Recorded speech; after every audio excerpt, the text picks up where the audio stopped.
하겠습니다. 마태복음 9장. 녹화 중에 들어갔어요? 네. 아, 예. 우리 마태복음 9장 14절에서 17절까지 말씀인데요. 제가 읽어드릴게요. 마태복음 9장 14절에서 17절.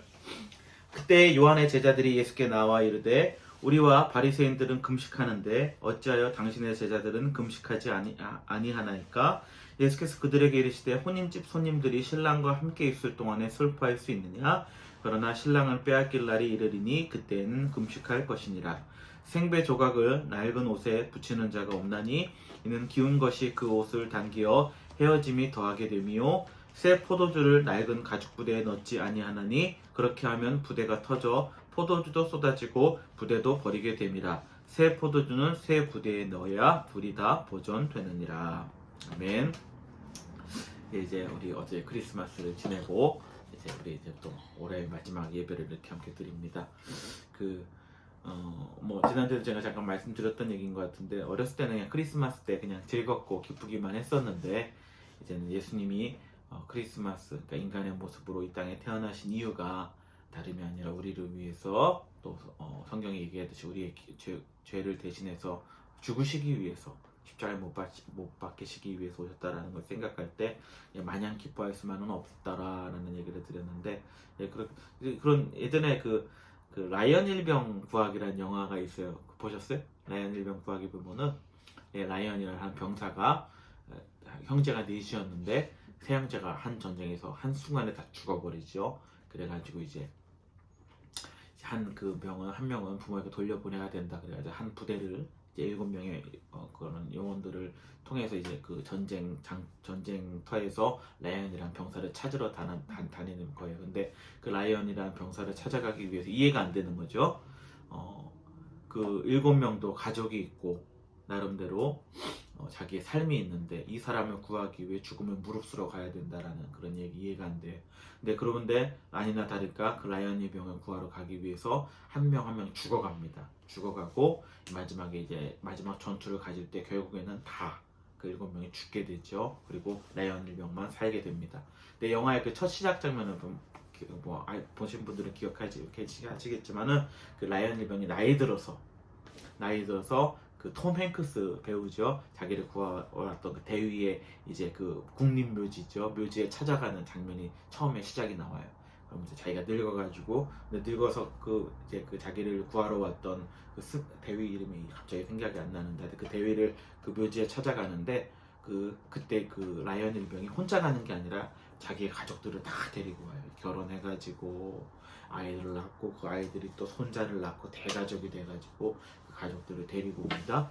그러면서 그 자기를 위해 대신 죽은 그 대위 그 묘지 앞에서 울면서 자기 부인을 불러요. 부인을 부르면서 뭐라고 얘기하냐면은 그 부인한테 이 대위 앞에서 내가 잘 살았다고 얘기해 달라고, 내가 정말 열심히 살았다고 얘기해 달라고, 나 행복한 삶을 살았다고 얘기해 달라고 그 얘기를 해요. 그랬더니 이 부인이 그 늙은 할머니 와이프가 정말 당신 열심히 살았고 정말 행복하게 살았다고 이 얘기를 해줘요.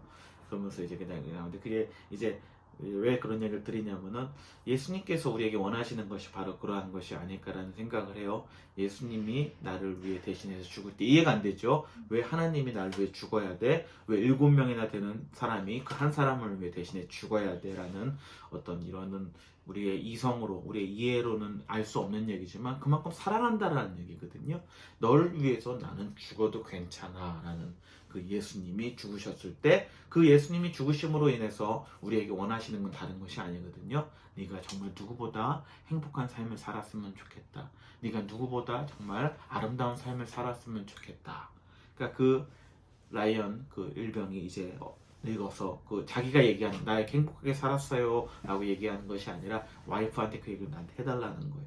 그래서 이 사람이 내 죽음이 헛되지 않았다라는 것을 알 수 있도록 바로 그것이 우리 크리스천의 삶이 아닐까라는 생각을 합니다. 예수님이 이 땅에 오셔서 그렇게 돌아가셨지만은 그걸 통해서 그저 우리가 그냥 그냥 그렇게 사는 것이 아니라 그것이 누구를 위한 것이었는지 바로 나를 위함이었고 내가 이 땅에서 행복하게 살아가기 위함이었고 내가 이 땅에서 정말 아름다운 삶을 살기 위함이었다는 우리가 안다라면은 우리의 삶이 더 이렇게 풍족해지지 않을까라는 생각을 해봅니다. 오늘 이 말씀도 저는 그 비슷한 좀 맥락에서 생각을 해봤어요. 비슷한 맥락을 해봤어요. 오늘 보니까 금식, 이제 예수님이 금식의 때가 있거든요. 이제 구약 우리 율법에 의하면 이러할 때는 금식해야 되고, 뭐 하루에 몇 번, 일주일에 몇 번 금식해야 되고, 이렇게만 해야 되는 어떤 걸 자기들만의 율법을 만들었죠. 이것이 실질적으로 구약 율법에 어떤 써있기도 하지만 그것보다 자기들이 더 구약에 또 써있지 않은 것들이 있다 보니까 자기들이 더 또 하나님을 열심히 믿기 위해서는 더 이런 것들을 제도를 만들어 가지고 뭐냐 시도 때도 없이 금식하고 교회들이랑 좀 비슷해요. 뭐하면 금식하고 뭐하면 금식하고 아침 금식하고 금식하고 근데 금식했는데 금식을 하는데 지금 보니까 예수님의 제자들은 금식을 하지 않는 거예요.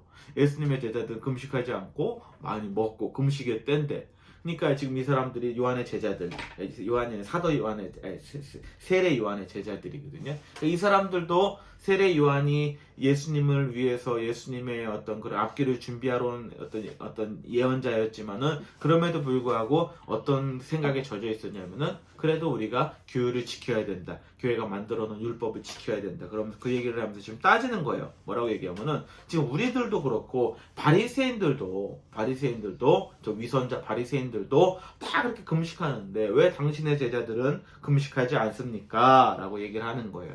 그러니까 이 사람들은 지금 뭐에 젖어 있냐면은 어떤 그렇게 해야지만 우리가 정해놓은 것들을 지켜야지만 우리가 하나님이 복을 주시고 그것을 지켜야지만 아름다운 것이다. 그런데 왜 너희들은 지키지 않느냐라고 지금 얘기를 하는 거에 대해서 예수님께서 뭐라고 얘기하시냐면은 반면 바꿔버리시는 거예요.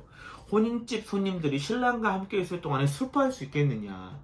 지금 그렇게 기다리던 메시아가 지금 와서 우리와 함께 계신데 너희와 함께 있는데 어떻게 그 날이 금식하는 날이 될 수가 있겠느냐. 행복하게 살아야 우리가 그 주님이 나와 함께 하심으로 인해서 더없이 기쁨을 누려야 되지 않겠느냐. 근데 나중에 그러나 신랑을 빼앗길 날이 오리니 그때 슬플 때가 있어요. 그때가 뭐 이제 금식하면 된다라는 거예요. 그 기준을 어떤 율법에 이렇게 해야 되고 저렇게 해야 된다라는 것이 아니라 예수님으로 그 기준을 자기 자신으로 기준을 바꿔버리는 것이거든요. 전 이것이 우리 그리스도인들에게 있어서 굉장히 중요하다고 생각을 합니다.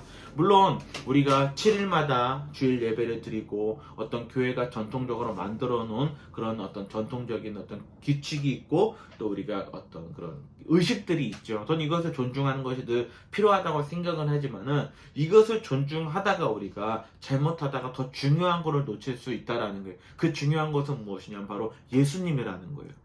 예수님이 이런 말씀을 통해서 예수님께서 전에도 말씀 나오지 그 전에 마태복음 전에도 말씀이 나오지만 나는 율법을 폐하러 온 것이 아니다. 율법을 없이 하러 온 것이 아니라 율법을 완성하러 왔다라는 말씀을 드리거든요. 지금 이 얘기를 그러니까 너희들은 그 금식을 해야 되는 날이 있고 그것을 통해서 해야 되지만 참된 금식의 날이 있고 그것이 무엇을 의미하는지를 내가 너희에게 새롭게 알려주기 위해서 왔고 그 율법의 완성은 바로 나고 나를 통해서 그것이 이루어져야 된다는 얘기를 지금 하는 거거든요. 그러니까 우리 그리스도인들의 삶이 그래야 된다라는 거예요. 다른 것이 아니라 물론 그런 의식들이 있고 우리가 지켜야 될 것들이 물론 있지만은 그것보다 더 중요한 것은 무엇이냐면 예수님과 더불어 살아가는 삶의 기쁨과 그것들을 우리가 마음껏 누리며 살아가는 것. 아까도 제가 잠깐 영화 얘기를 드렸지만 주님이 나를 위해 돌아가셨다라는 것이 그러니까 나도 주님을 위해 헌신하며 살 거야. 그러면서 저는 그리스도인들이 너무 이렇게 누리지 못하고 살아가는 것.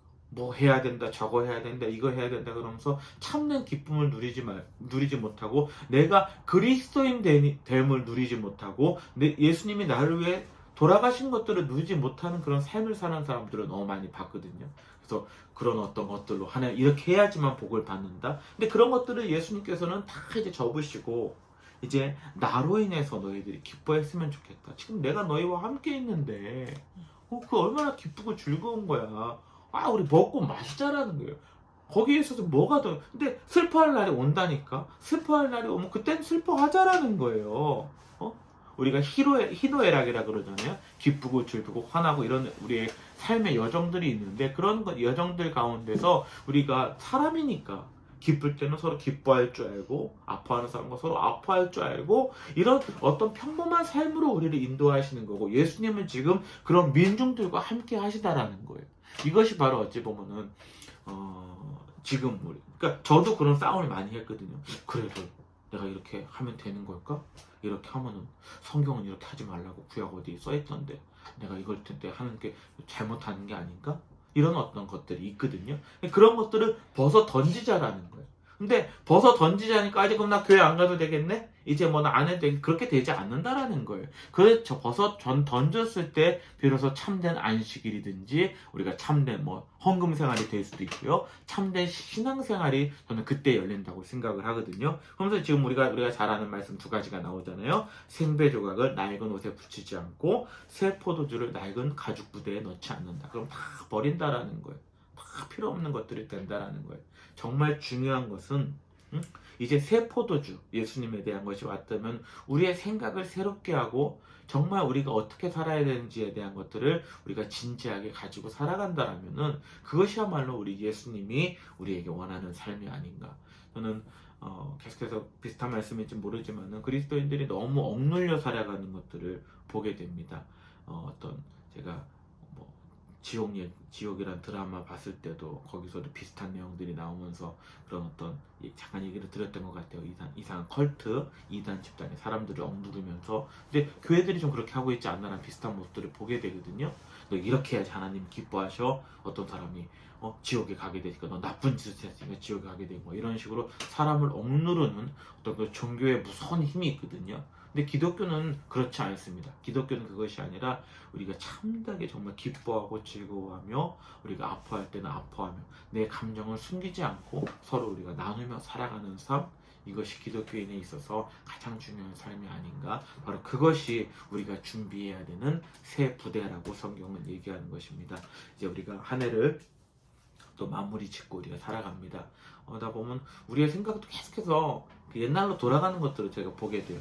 우리가 새롭게 돼야지라는 것들, 이것이 옳지 않지, 이것이 하나님이 기뻐하는 것이 아니지라는 것을 알면서도 우리의 생각들이 계속 예전으로 복귀하고 그래도 이렇게 하면은 아닌 거 아닌가, 그래도 기도를 하루에 몇 시간, 몇 분을 해야 되는 거 아닌가, 우리의 어떤 생각들이 계속 돌아가는데 그것이 나쁘다라는 것이 아니라 그것보다 더 중요한 것이 있다. 예수님이 우리에게 오셨다라는 것이 무엇인지를 우리가 고민하면서 우리가 오늘 한 해를 잘 마무리 지면서 내년 한 해 우리 마음의 새 부대를 준비할 수 있다면 그 예수님이 이미 나와 함께 하신 새 포도주 대신 예수님이 함께 할 때 우리의 삶이 넉넉함을 누릴 수 있을 거라 저는 믿어 싶지 않습니다.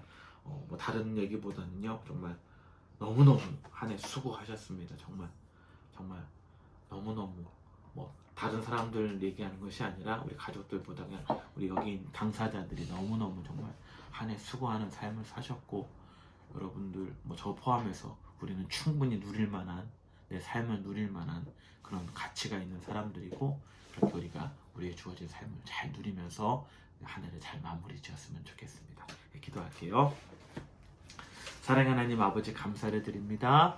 하나님, 새 포도주를 새 부대에 담으라 주님께서 말씀하십니다. 우리 주님은 늘 새롭습니다. 하지만 우리의 생각이 늘 낡아집니다. 근데 그 낡은 부대에 우리 주님을 담으려고 했던 우리의 연약한 모습들이 있습니다. 주님을 우리가 마음껏 누리지 못하고 내 주어진 삶을 마음껏 즐기지 못하고 아파하고 기뻐하고 슬퍼할 때 마음껏 표현하지 못했던 우리의 삶들이 있었습니다. 하지만 예수님은 그렇게 말씀하시지 않습니다. 내가 즐거워할 때 즐거워하고 아플 때는 아프다라고 얘기하고 그것이 바로 우리의 삶이다. 주님께서 말씀하십니다. 올 한 해를 마무리 지으면서 힘든 일도 있고 또 즐거운 일도 있었습니다. 그런 것들을 우리가 서로 나누며 이제 2022년을 살아갈 때 우리의 삶이 크게 달라지지는 않겠지만 그 가운데서도 새 포도주 되신 주님으로 말미암아 항상 기뻐하며 즐거워할 수 있는 우리의 삶이 될 수 있도록 주님이 인도하여 주시옵소서. 모든 것 감사드리며 예수님의 이름으로 기도드립니다. 아멘.